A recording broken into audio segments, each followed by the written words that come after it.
Well, I've just finished watching the Louis Theroux documentary Inside the Manosphere with those three influencers, in inverted commas, HSTikkyTokky and the other two from America that I'd never heard of either.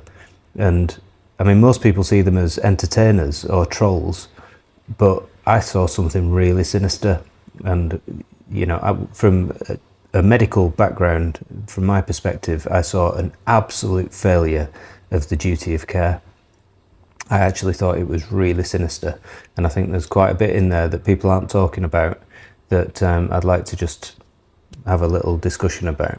Now, Louis Theroux, whether you like him or not, Louis Theroux is fantastic, isn't he?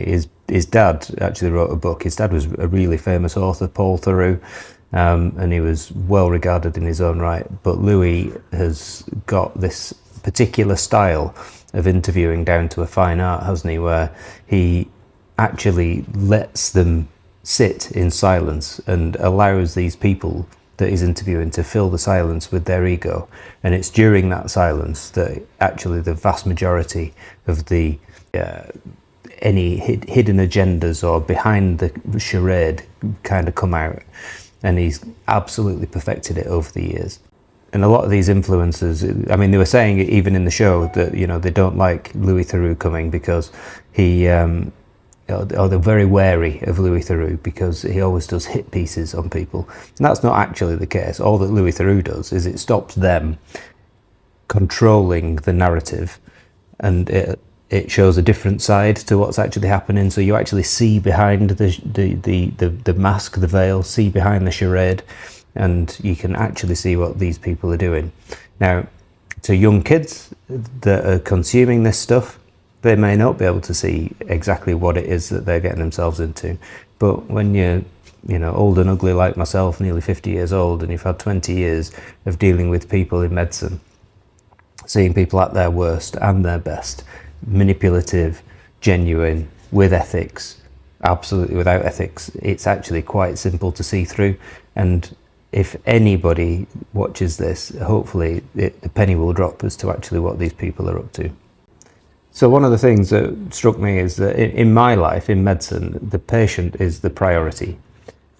And in this manosphere, the follower isn't a priority. They are actually the inventory. So these people farm these young kids, take them off their platform that they've found them into something else. I think they mentioned Telegram. And then they monetize these people by getting them to sign up to financial applications or platforms where they will undoubtedly lose their money, or into OnlyFans or whatever it is, and the influencer gets a kickback. Now, they're not stupid, these people, and they realise that these followers that they've got, they might as well be tins of beans or Mars bars. They are the inventory. So they know that for every X thousand followers they get, they will earn a kickback of X. So how many X thousand followers do I need to make Y amount of money? So they are the inventory, and they're treated as such. And there's a chilling part in this program where this HS fella, why do they all sound the same? Oh, what's that about? Why are they like they all want to sound like that Andrew Tate that I had heard about? You know, what is it about? Anyway, I'm going off on a tangent.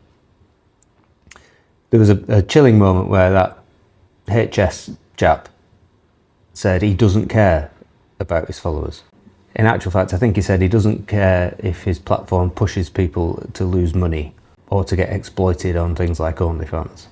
Now, in the old days, we used to have quacks and snake oil salesmen who would sell you something, a cure for something that didn't work. But this is much more sinister than a cure for something that doesn't work. This is actually a predatory feedback loop where they are profiting by the degradation of their own audience. It's a bit like being a doctor, getting paid to do a treatment on someone and then not doing the treatment on them because you've already been paid.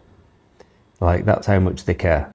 Another interesting observation that I witnessed was this God complex that they all seem to have. So it's like a self-fulfilling prophecy. They're surrounded by these hangers-on who seem to worship whatever they do and push them on to do more and more stuff. But then as soon as a strong female character, or not even a strong female, as soon as a female character is in the same shot, they wilt like an 8-year-old lettuce. I mean, HS's mum turned up and he turned into a gibbering little 5-year-old kid. The other guys brought their partners on, well, after Louis forced them to, and they quickly became quiet and meek and mild, and it all just felt like it was all hot air and piss, as my mother would say. And the thing is, when your entire persona is built on attention and you can edit what's happening so that it goes into little short form clips and you get more and more attention, you become addicted to it. And we've seen this before, and it actually can lead to really sinister consequences. So we saw it with the MeToo movement. We saw how people like Harvey Weinstein, the movie producer, believed in his own kind of ego so much that he could do what he wanted to women, and then look how that ended up. You've seen it with Russell Brand, you've seen it like even with Jeffrey Epstein.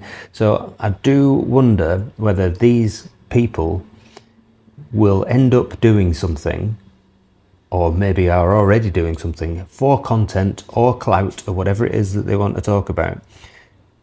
And they're not really understanding that in another 5, 10, 15 years, the consequences could be absolutely disastrous. And in brackets, read criminal. And at this moment in time, they're absolutely blind to it.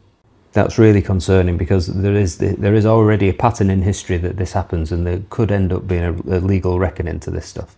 Because fundamentally, when your entire business model is based on the exploitation of people, there will inevitably be a legal reckoning at some point. It might snowball to the point where the charade can't hide what's going on anymore. It may take one person who slips out of the net and exposes some stuff that has happened, and then you've already seen it in the documentary that that HS lad went off on a destructive clickbaity rage thing about Louis and tried to clip him up into like it was owning him, and it was this whole thing about going like a retaliation against him.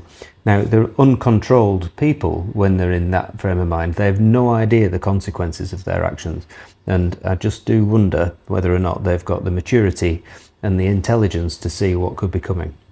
So kind of in the end, I think really at some point there's got to be a way that these kind of people that really exploit the attention from the followers and all the rest of it, and do it in a predatory and degradatory way, if that's a word, there's got to be a way that this stops happening. It's not good for culture, it's not good for society, and it's socially toxic. You know, if I treated my patients the way that these people treat their followers, I would have lost my license and been struck off like that. So why is it so difficult to be a kind human being? And why is it so easy to make money when you exploit other people? That's where I'm really troubled by it. Anyway, these people no doubt will have to deal with the consequences of their actions at some point, but you know, by all accounts, they're already starting to. That Tate fella has been arrested several times. That HS fella's already been arrested for, I mean, that just shows the calibre of the person. Crashed his car with no insurance and then fled. And I don't know enough about the American chaps, but no doubt there will be similar things if they are behaving in the same way as the other protagonist. Anyway, enough from me. Fascinating to watch, and I will look forward to seeing how it unfolds in the long run. Let me know what you thought about it, and whether you think that I'm just a simp and not alpha enough. And also, let me know if you'd like me to give an opinion on anything else that's going on in the news or the press or anything like that, because I do quite enjoy doing this stuff. Anyway, all for now. Thanks very much. Please like, subscribe and follow if you're interested. Toodle pip.